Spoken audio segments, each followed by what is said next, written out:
Collection pure et dure, la collection du moment, la collection de tous les jeunes, je crois, c'est les baskets. Oui, parce qu'on parlait de numismatique ou de timbre. Bon, j'avoue, ça m'a pas fait rêver.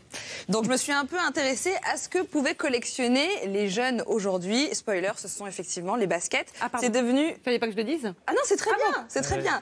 Mais c'est devenu le sujet de conversation qui rassemble effectivement la jeunesse. Il y a même des séries maintenant qui sont dédiées aux baskets et aux collectionneurs de baskets. C'est le cas d'une série qui s'appelle Sneaker Shopping, d'un magazine américain complexe, où on a vu passer Will Smith, Kylian Mbappé, Cara Delevingne. Le concept, c'est assez simple. Il y a un animateur star qui reçoit des personnalités internationales dans une boutique et ils parlent comme ça des baskets qu'ils adorent, les dernières paires achetées, celles qu'ils ont revendues, combien, etc.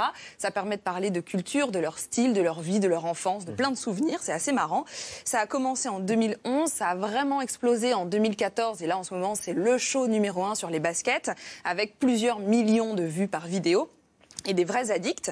En France, on a aussi d'autres séries comme Buy the Sneakers. Alors là, on a carrément tout le rap français qui défile, Niska, Kobalade, etc. Un petit peu sur le même principe. Ou bien sinon, on a aussi Camino TV. C'est un média spécialisé en culture urbaine et culture sneakers. Alors, outre les séries, où c'est très bien... Ce qui est intéressant, c'est aussi de pouvoir affirmer sa passion de la collection en vrai et de rencontrer des gens. C'est ce que vous disiez tout à l'heure. Et pour ça, il y a des salons dédiés où les collectionneurs se rassemblent, comme par exemple au Sneakerness. C'est un salon suisse, mais maintenant ils sont aussi à Zurich, Amsterdam, Londres, Paris, Milan, Cologne et Rotterdam. Pour entrer, c'est entre 10 et 20 €. Et là, on a des collectionneurs qui exposent, qui vendent, qui achètent, qui revendent. Il y a des conférences, des ateliers de customisation. Enfin bref, il y en a absolument pour tous les goûts et toutes les bourses.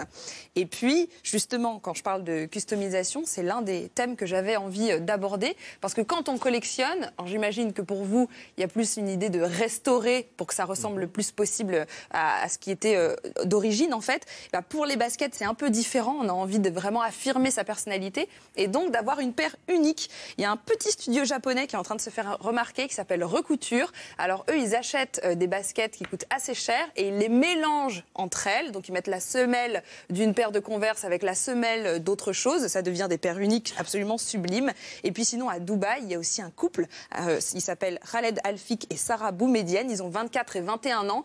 Et ils personnalisent des baskets. Donc, si on peut envoyer les baskets qu'on a et ils les customisent, donc elles reviennent au final à son propriétaire complètement transformées. Ils font des graffitis dessus, c'est assez drôle. On peut vraiment exprimer sa personnalité et son style à travers ça. On peut réclamer une odeur de pied customisée? Non, on peut pas. Mais après, par contre, tu peux envoyer tes baskets déjà portées. Oui. Peut-être qu'ils te les renverront ça avec fait un mauvais petit bilan mot. carbone, quand même, les retours des baskets.